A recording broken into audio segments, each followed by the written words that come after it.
In the terrifying heartbeat of World War II lies a moment that military historians still call one of the most chilling predictions in warfare, a prediction Japan made itself, tried to bury itself, and ultimately die by, exactly as the war game dice had foretold years earlier.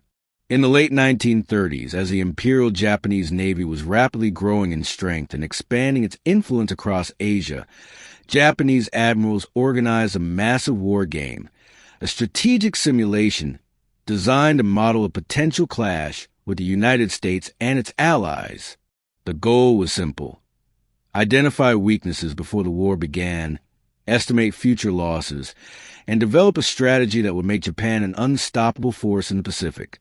But the moment the game started, a shockwave ran through the entire Admiralty. The U.S. Navy kept winning. Japanese aircraft carriers were being destroyed, their fleets broken apart, and at every stage America outmatched them. When the analytical officers submitted the results, the reports clearly stated that if Japan provoked the United States, its entire fleet will be wiped out within just a few years. And this is where the story takes its most frightening turn. Because the High Command, who did not like hearing the truth, decided to change the results.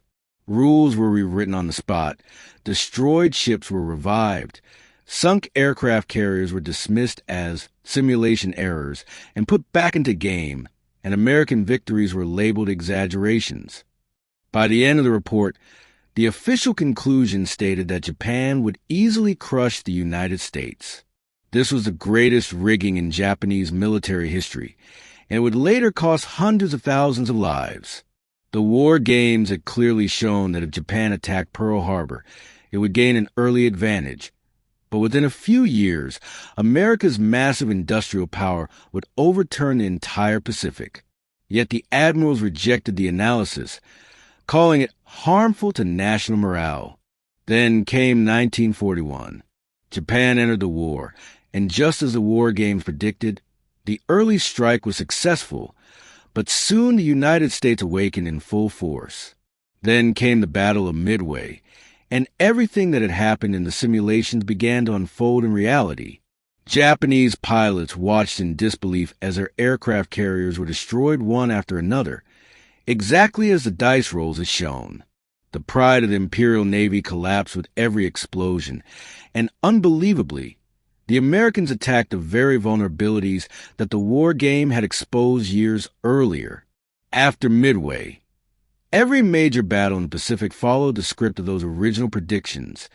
Japan was running out of fuel, their ships were aging, their pilot training was deteriorating, and their commanders were fighting a war they had already lost, but had falsely reported as won.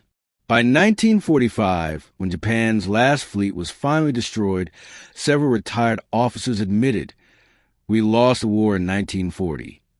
We just didn't believe that reality could defeat our reports." And that is the tragic truth of this story. Japan cheated its own war games to show victory, but in the real war, it lost in the exact same way the dice had warned years earlier. This remains one of history's most powerful examples that reality does not bend to political wishes, military pride, or falsified reports. Reality always finds its way to the surface. The lesson hidden in this story is not just about strategy, but about human psychology, arrogance, and the consequences of running from the truth. That is why today this event is remembered as the world's most accurate failed prediction. A prophecy not made by the enemy, but by Japan itself, a prophecy they refused to believe until history smashed it straight into their eyes.